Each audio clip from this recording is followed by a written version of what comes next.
नमस्कार मित्रों, मैं अभिषेक सिंह आपके सामने तथागत सिविल सर्विसेज क्लास में फिर से उपस्थित हूँ। पिछली क्लास में हम लोगों ने चट्टानों तक के जो विषय थे उन सभी विषयों को पढ़ लिया था और उससे पहले भी हम लोगों ने जितने भी पृथ्वी के ग्लोब पर काल्पनिक रेखाएं खींची गई हैं और उसके अंतर्गत जो विभिन्न स्वरूप बनते हैं, चाहे वो देशांतर हो, चाहे अक्षांश का हो, अंतर्राष्ट्रीय तिथि रेखा हो, अंतर्राष्ट्रीय समय रेखा हो इत्यादि, वो सारे विषय पढ़ लिए थे।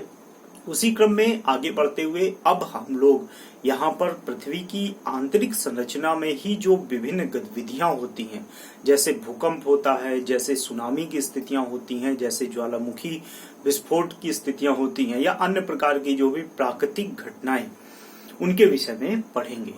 आज का जो चैप्टर है वो है ज्वालामुखी वॉल्केनो के विषय में, अर्थात ज्वालामुखी क्या होते हैं, उनकी उत्पत्ति कैसे होती है, उनमें किन किन प्रकार से कौन कौन सी चीजें, कौन कौन सी वस्तुएं बाहर निकलती हैं, इसके साथ ही उनके कितने स्वरूप हो सकते हैं और उनका विश्व के या हम ये कहें कि पृथ्वी के क्षेत्रीय स्वरूप में कहाँ कहाँ वितरण है, अर्थात वो कहाँ कहाँ फैले हुए हैं, इन सभी के विषय में स्टेप बाय स्टेप और विश्व के जो प्रसिद्ध ज्वालामुखी पर्वत हैं या ज्वालामुखी जिन्हें हम कहें उनके बारे में ये सारे विषय हम लोग पढ़ेंगे। तो आज का जो स्वरूप है वो सबसे पहले हम लोग शुरुआत करते हैं ज्वालामुखी से। ज्वालामुखी या हम इसे इंग्लिश में वॉल्केनो कहते हैं। ज्वालामुखी एक ऐसी प्राकृतिक गतिविधि है जो पृथ्वी के सतह के जो सतह है उसके नीचे विभिन्न कारणों से उत्पन्न होती है, अर्थात पृथ्वी के आंतरिक संरचना में होने वाली एक बहुत ही विस्फोटक गतिविधि ज्वालामुखी कहलाती है। ज्वालामुखी की इस स्थिति में अगर हम ये देखें तो अगर हम प्रश्न यही करते हैं कि आखिर ज्वालामुखी क्या है, तो जैसे प्रारंभिक परीक्षा में पूछा जाए तो अक्सर ये ऑप्शन मिल सकता है आपको, पृथ्वी के अंतर्जात बल से उत्पन्न घटना। कैसे? अंतर्जात बल अर्थात पृथ्वी के आंतरिक क्षेत्र में जो विभिन्न प्रकार के बल कार्य करते हैं, उन बलों के कारण जो पृथ्वी के भीतर आंतरिक गतिविधियां संचालित होती हैं, उसके कारण जो भी स्थितियां उत्पन्न होती हैं उसी को हम ज्वालामुखी कहते हैं। अगर हम पृथ्वी के आंतरिक संरचना में जो गतिविधियां होती हैं उनका एक मैप बनाए, चित्र बनाए, तो कुछ इस प्रकार से बनेगा।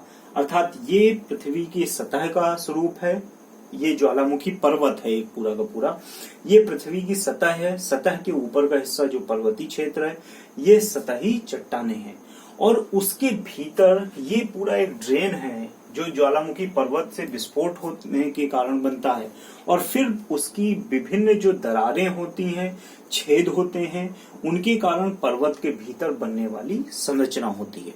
तो ये ज्वालामुखी पर्वत है, ज्वालामुखी के भीतर बनने वाली संरचनाएं हैं। इन पर अक्सर प्रश्न आते रहते हैं, चाहे आप यूपीएससी ले लीजिए, यूपीपीसीएस ले लीजिए, यहाँ तक कि एसएससी में भी इस पर प्रश्न आए हुए हैं, इसलिए ये चित्र भी काफी इंपॉर्टेंट हो जाता है।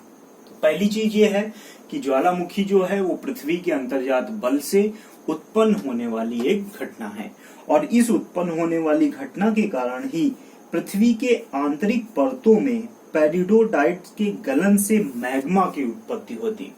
पेरिडोडाइट के गलन, पेरिडोडाइट प्रकार की जो चट्टाने हैं उनकी गलने से जो मैग्मा उत्पन्न होता है, जो तरल पदार्थ उत्पन्न होता है, वही बाहर निकलता है और इसी को हम ज्वालामुखी विस्फोट भी कहते हैं।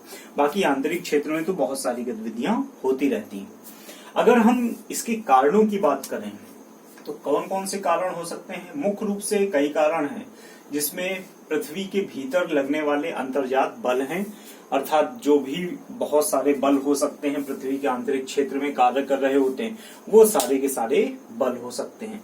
दूसरा ये है कि जो रेडियो एक्टिव तत्व हैं जितने भी, वो लगातार उत्सर्जित होते रहते हैं, उनका गलन होता रहता है और इस गलन होने की वजह से रेडियो एक्टिविटी बहुत ज्यादा, सक्रियता बहुत ज्यादा बढ़ जाती है और वह सक्रियता जो है वो कहीं ना कहीं विस्फोट का कारण बनती है और यही विस्फोट जो होता है वो ज्वालामुखी विस्फोट हो सकता है। तो इसका दूसरा अपना कारण ये भी हो सकता है कि जो रेडियो एक्टिव तत्वों की सक्रियता बहुत ज्यादा। पृथ्वी के आंतरिक क्षेत्र में कई प्रकार की प्लेट्स पाई जाती हैं। इसके लिए तो पूरी प्लेट टेक्टोनिक थ्योरी ही है, ये ध्यान रखिएगा, हैरी हैस के द्वारा दी गई। तो अपसारी प्रकार की प्लेट्स भी हैं, अविसारी प्रकार की भी प्लेट्स हैं और समानांतर प्रकार की भी प्लेट्स हैं। लेकिन समानांतर प्लेट्स में ज्वालामुखी नहीं उत्पन्न होते हैं। इस चीज को हमेशा याद रखिएगा। ये पूछा गया प्रश्न है कि किस प्रकार की धरातलीय प्लेट पर ज्वालामुखी नहीं उत्पन्न होते हैं, तो समानांतर प्लेट पर नहीं उत्पन्न होते हैं। भाई मैदानी क्षेत्र है, वहां ज्वालामुखी का कोई मतलब ही नहीं है, क्योंकि वो ऐसी स्थिति ही नहीं, उसके नीचे गतिविधि ही नहीं। तो ज्वालामुखी जो उत्पन्न होते हैं वो अपसारी प्लेट या अविसारी प्लेट जो होती हैं, उनकी जो संचलन की स्थिति होती है, उनकी जो गतिशीलता की स्थिति होती है, और उस संचलन या गतिशीलता के कारण जो आंतरिक प्रक्रियाएं उत्पन्न होती हैं, उससे भी ज्वालामुखी उत्पन्न हो सकते हैं।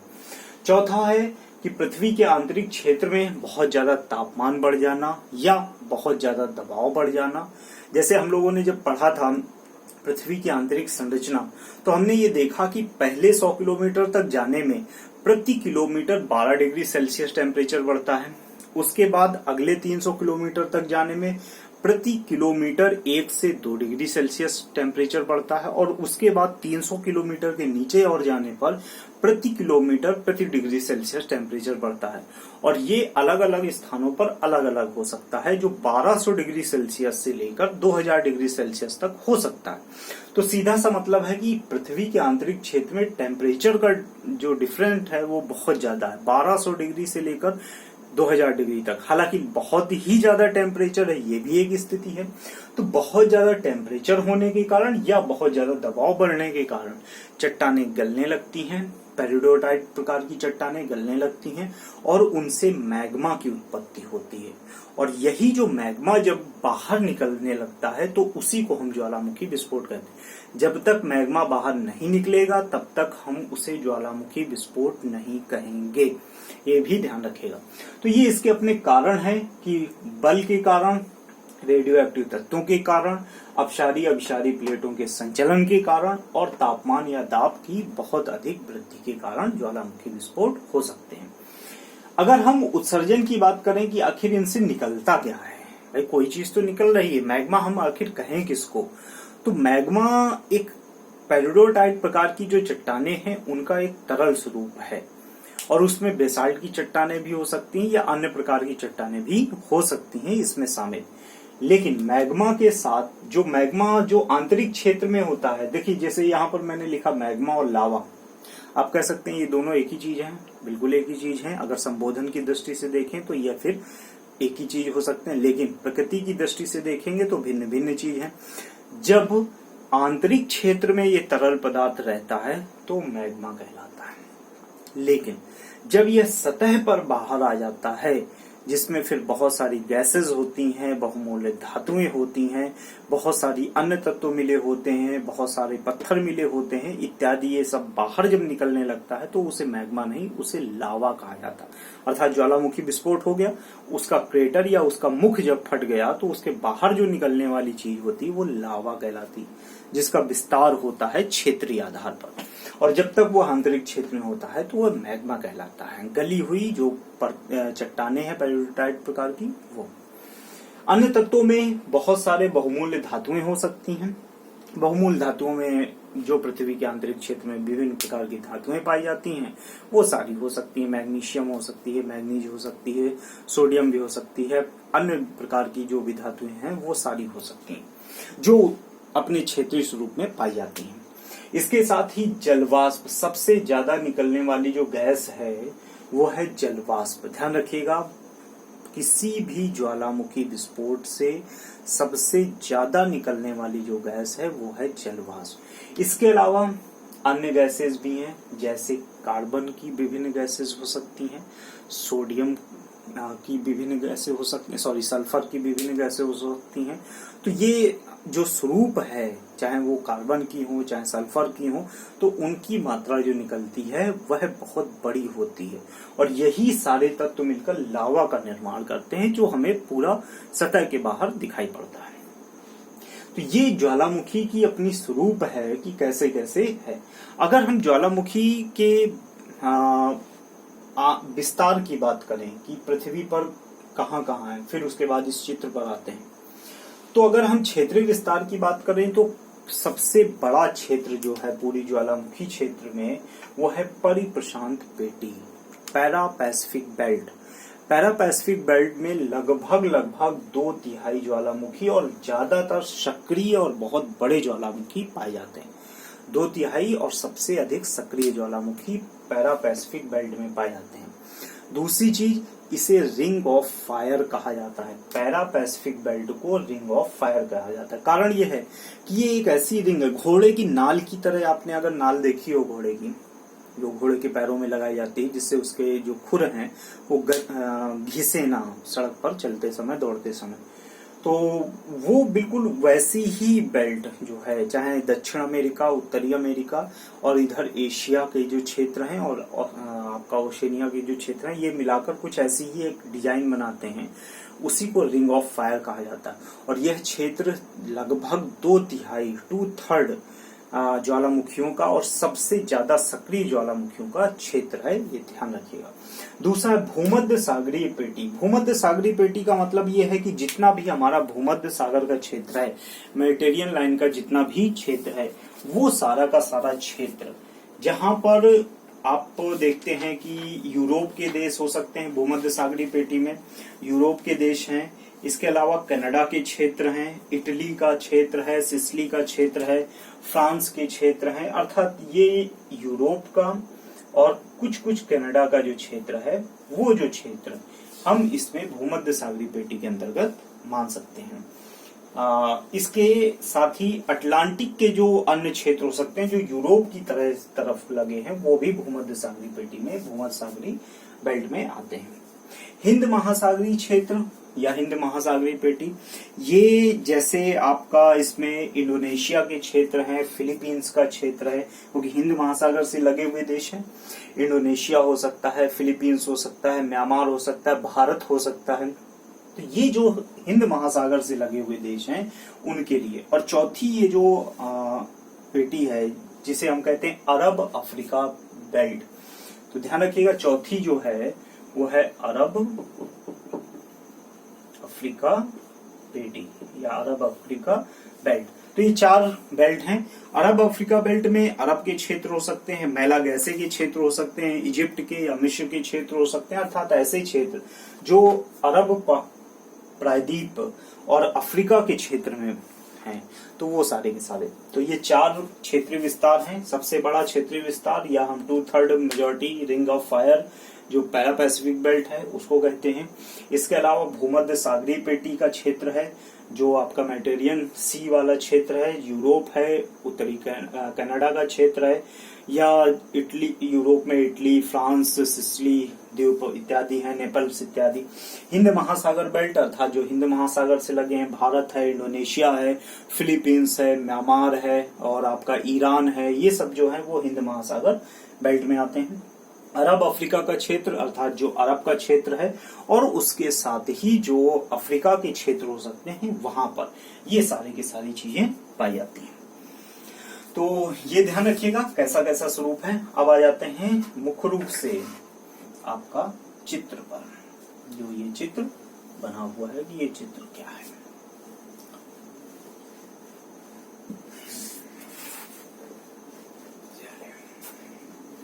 देखिए, इस चित्र में बहुत सारी चीजें हैं। पहली बात तो ये पूरा का पूरा जो चित्र है वो ज्वालामुखी पर्वतीय क्षेत्र कहलाता है। ध्यान रखिएगा, ये आपका सतह का क्षेत्र है, जितना का जितना है, जहां पर हम निवास करते हैं। क्योंकि पर्वत है तो सीधी सी बात है, ये हम मान लीजिए निवास कर रहे हैं और कोई भी पर्वत कुछ ऐसा हो सकता है, तो ये जहां पर हम सतह पर या मैदान पे निवास करते हैं, ये पर्वत, ये ऊंचा क्षेत्र है, ये ध्यान रखिए।